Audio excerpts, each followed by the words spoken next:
Hola, soc l'Ester Martín, soc infermera de professió i arrel de la meva professió he voltat per forces països del món fent col·laboracions sanitàries i visquent amb la gent de les aldees del país que anava. Em va cridar l'atenció des del primer moment que les dones, inclús en el seu pitjor moment de la vida, són capaces de guarnir-se d'alguna manera i amb forces colors. Parlant amb elles, deien, és el que hi ha, o és així, doncs perquè ho han fet sempre.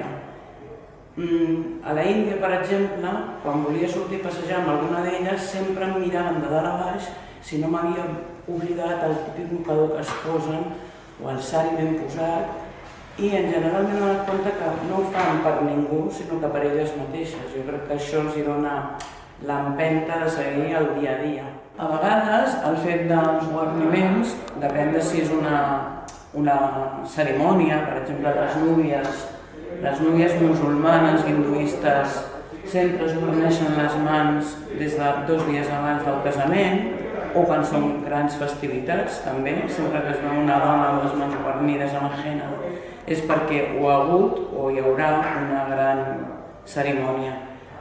D'altres és per protecció, per exemple, les dones girafa que es troben al nord de Tailàndia es protegeixen el coll, els canells i els turmells amb aros.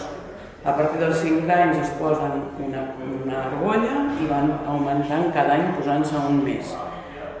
Inicialment era com a protecció per l'atac dels tigres que hi havia en aquella zona. Es protegien les parts més vulnerables. Ara ja ha quedat com a costum. I encara que ens sembli que seran les dones grans o les velles que ho porten, no, perquè hi ha nenes que també estan en una família, formen part d'una família que tenen molt arraigat aquest tema i a partir dels 5 anys els hi comencen a posar.